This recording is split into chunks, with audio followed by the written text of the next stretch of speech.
O Além da Notícia de hoje está falando sobre Edith Stein e um seminário internacional que acontecerá aqui no Brasil sobre Edith Stein na Universidade de Brasília em agosto. Aliás, já vai aparecer aí na sua televisão o endereço para que você entre, saiba tudo sobre este seminário, este simpósio internacional que acontecerá na Universidade de Brasília no próximo mês de agosto. E veja também as formas de participar, de estar participando.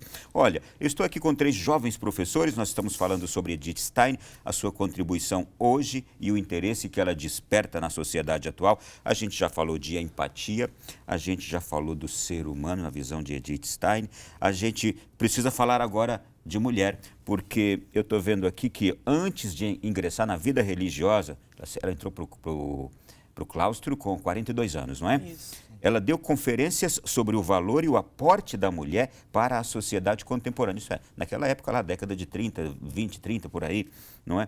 E qual era o pensamento de Edith Stein quanto à mulher? Porque, inclusive, acho que foi o Saulo que me disse que ela influenciou a encíclica de João Paulo II, Mulheres Dignitatis, não é? Isso, justamente, Ronaldo. Nós percebemos que há uma correspondência, né, entre o pensamento dela e aquilo que está descrito ali, né? Porque nós sabemos que o Karol Wojtyła, ainda enquanto cardeal, ele foi também um grande filósofo, né? Escreveu, principalmente na sua grande tese sobre a teologia do corpo, né? Que é um pensamento também que está bastante vigoroso, né? Ultimamente. Então, nós percebemos que há uma influência desse pensamento dela sobre o ser feminino, né? Em detrimento do que Karol Wojtyła também pesquisou, né? Daquilo que ele estava ali tentando descrever, dessa realidade do ser mulher. E o que ela ensinava naquela década de 20, 30 sobre a mulher? É interessante perceber, não só o que ela ensinava, mas o exemplo que ela mostrava com a própria vida. Porque, além de ser professora, foi professora de um grupo de mulheres, então ela pôde falar para outras mulheres o que significa isso, ser mulher. Ela participou ativamente da política, ela tentou vaga como professora universitária, então ela foi uma mulher completa nesse sentido. Ela pôde mostrar com a própria vida o que era isso. Mas, além disso, ela também desenvolve noções relacionadas à pessoa humana e, posteriormente, ela vai falar, de fato, da mulher. Para ela, a pessoa humana ela pode ser entendida a partir de 3 instâncias. Então, a gente teria o corpo, a alma e o espírito. E dentro do espírito humano, ela vai falar de um núcleo secretíssimo. E esse núcleo, obviamente, ela já está tendo inspirações de Santa Teresa de Ávila. E nesse núcleo, ela vai falar que lá é o lugar onde nós tanto encontramos Deus, quanto o lugar onde nós nos conhecemos mais perfeitamente. E é interessante que ela vai trazer esse aspecto de individualidade relacionados a homens e mulheres. Então, aí ela vai falar que existem distinções próprias dos homens e próprias das mulheres. Então, ela faz uma obra, ela escreve uma obra toda sobre a questão da mulher, porque ela vai fazer essa distinção entre masculino e feminino e depois falar mais propriamente quais são as características da mulher, né, no mundo, como que a mulher pode atuar aí. O Vitor Hugo, hoje a gente tem na sociedade atual um grande desafio, que é um pensamento feminino e um pensamento feminista. Como Edith Stein hoje pode iluminar isto? Bom, com o próprio exemplo de vida dela, né? Porque ela nunca quis que tivesse uma igualdade falsa entre homens e mulheres. É algo que anulasse a masculinidade e anulasse a feminilidade em nome de uma igualdade utópica, hipotética, né? Aliás, perigo que a gente está vivendo hoje, hein? Sim, o perigo que estamos todos vivendo hoje. E algo que é muito intenso, né, que ela serve como exemplo, né, para homens e mulheres que estão na academia, nas escolas, ver como que ela fez essa entrega para a vida intelectual, né? Porque isso faz parte do patrimônio da igreja, já passando para aquele aspecto católico da Edith Stein, né? Que a vida de santidade é possível ser alcançada através do estudo, né? Da contemplação da verdade. Claro que tem os perigos, né? Como a curiosidade, mas também a virtude da estudiosidade, né? De nunca ficar cansado na busca da verdade. Isso é um grande exemplo, porque para nós que estamos muito ligados ao ambiente acadêmico e vemos pesquisas muito mal feitas, né, e o pessoal aplaudindo coisas que não têm nenhum fundamento na realidade, né? Até esse questionamento que não faz muito sentido, o que é realidade, o que é verdade, né? Quando vemos o exemplo de Edith Stein, né, todo esse envolvimento com a busca da verdade por meio da fenomenologia e depois a descoberta da espiritualidade, então isso traz um exemplo muito intenso e acredito que esteja atraindo muitas pessoas, né? E também ela é considerada como uma das representantes do aspas, feminismo de primeira onda, né, que falava da dignidade da mulher, né, que depois teve a segunda e terceira onda, que já são coisas totalmente subversivas, né? E então essa questão da santidade e a intelectualidade é muito forte quando vemos que o padroeiro dos professores era Santo Tomás de Aquino, né? O grande teólogo, né, que foi eleito pelo Concílio Vaticano II, né, como o teólogo a ser seguido, né, pelos seminários. E isso é interessante, essa questão feminina. Atualmente, eu e outras mulheres professoras do Brasil, algumas de São Paulo, outras de Porto Alegre, nós elaboramos um site sobre Edith Stein, justamente para que as pessoas possam conhecer os diversos aspectos da filósofa, da santa. Então, aqueles também que se sentirem à vontade de pesquisar, né, edithstein.com.br, colocar no Google, encontra a história dessa santa e a influência também nas nossas vidas. A gente colocou um depoimento pessoal, então cada uma de nós fez esse depoimento para mostrar como que ela nos influencia também. Puxa, enquanto mulheres. Parabéns. Obrigada.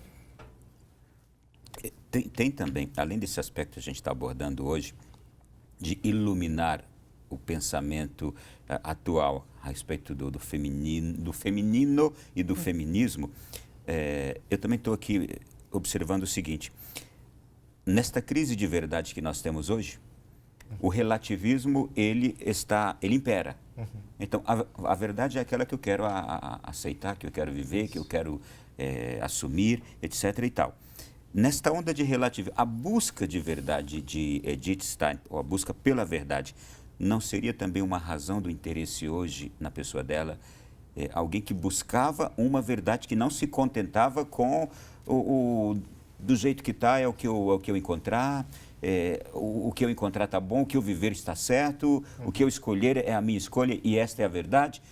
Esta busca da verdade de Edith Stein seria também hoje um dos anseios que se encontra na nossa sociedade e que por isso ela está sendo descoberta? Então, Ronaldo, eu vejo muito por essa ótica, assim, sabe? Eu percebo que há uma crise de sentido, né? Isso quem fala é também um psiquiatra, né? Que também foi preso em Auschwitz, né? Que foi o Viktor Frankl, né? Que foi também que criou a logoterapia, né? Que é justamente essa falta de sentido, né? Então, eu acredito que muitos desses pensadores que voltam-se às origens, né? Porque desde o início Aristóteles já definia a filosofia como a ciência da verdade, né? Então, quando nós observamos esses filósofos que se interessam cada vez mais por esse assunto, né, na nossa contemporaneidade, justamente porque vivemos nessa crise, e quem disse isso não foi ninguém menos do que o nosso saudosíssimo Papa Bento XVI, né, que disse que nós vivemos numa era do relativismo, né? Então, a ditadura do relativismo. A ditadura. Então, assim, o pensamento dela é vigoroso justamente porque ela consegue resgatar esses valores que são intrínsecos à natureza humana, de querer um sentido para a vida, né, de querer encontrar essa verdade. E como bem o Vitor colocou, né, uma coisa que hoje a gente percebe, né, nós como professores, nós percebemos muito hoje nas salas de aula, né, como os nossos alunos eles perderam o sentido, né? Ninguém sabe por que vai à escola. Quando vocês hoje, na sala de aula, se deparam com a realidade atual, vocês conseguem identificar, puxa, Edith Stein é uma resposta para isso. Em Edith Stein está uma resposta para essa crise que a gente está aqui constatando. É assim que vocês sentem isso? Sim, eu sinto isso fortemente. Inclusive em relação à questão da empatia, de não só da minha parte em relação aos alunos, mas de transmitir isso para eles, né? Deles se perceberem no mundo. Quem são eles no mundo? O que eu estou fazendo aqui nessa escola? Por que eu estou estudando? Né? Assim, não só numa perspectiva materialista de que eu preciso passar no vestibular, mas quem sou eu no meu interior? Né? Então, tem essa perspectiva de trazer essa resposta para esses alunos, eles se perceberem no mundo e perceberem os outros também. Porque muitas vezes a gente, com o relativismo, acaba caindo num certo individualismo.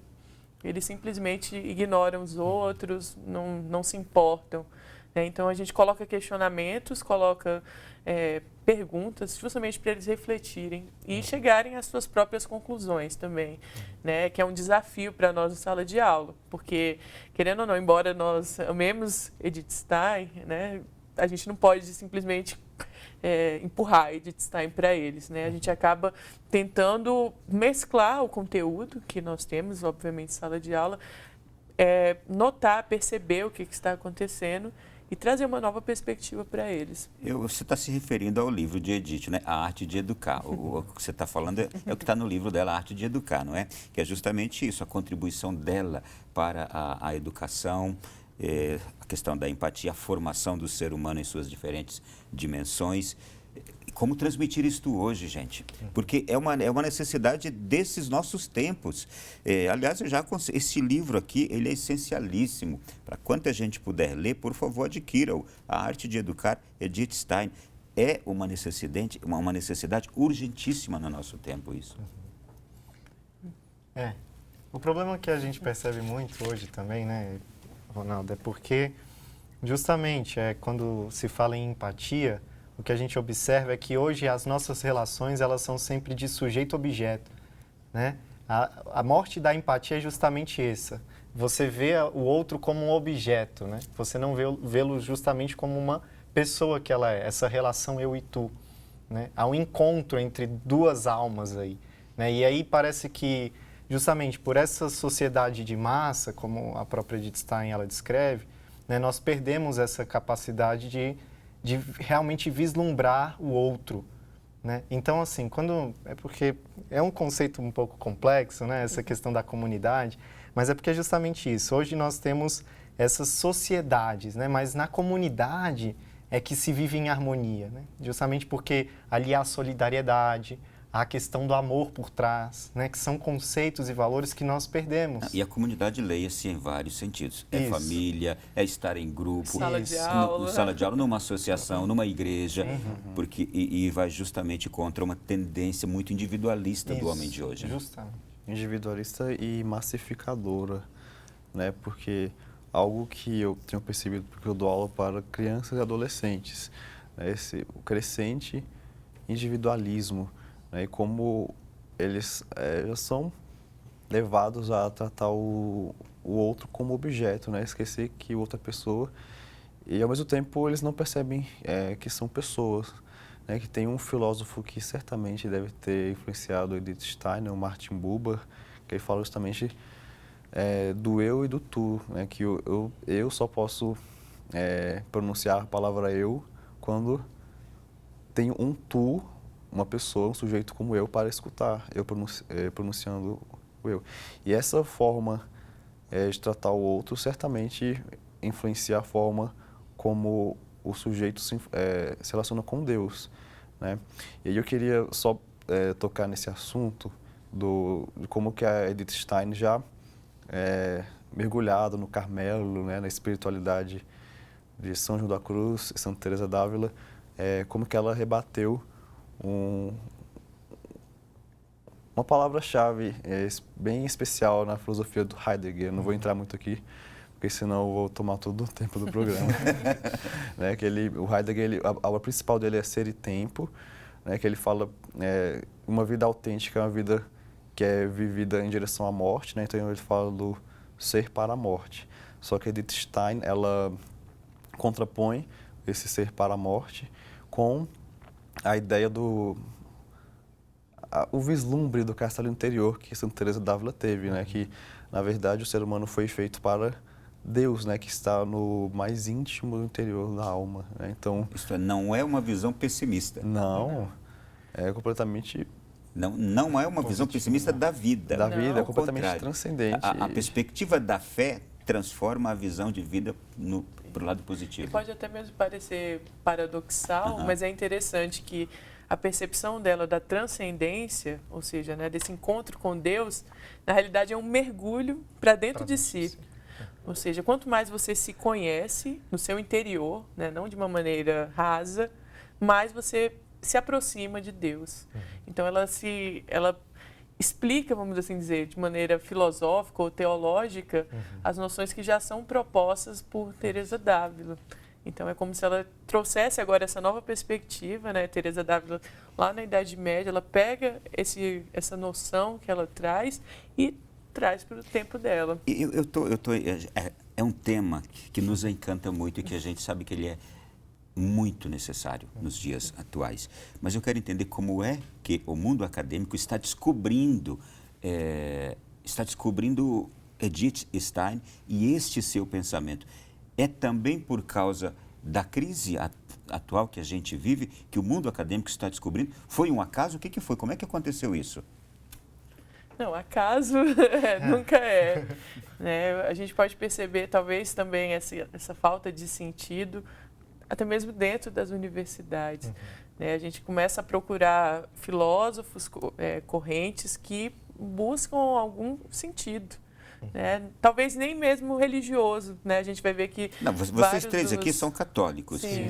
Mas há um grande número de filósofos, de estudiosos como vocês, professores, que estão se encantando com ela, não é? Que não Sim. são católicos. Sim, que são de outras religiões ou que até mesmo não tem nenhuma religião, assim, professa, mas que encontram um sentido nessa filosofia.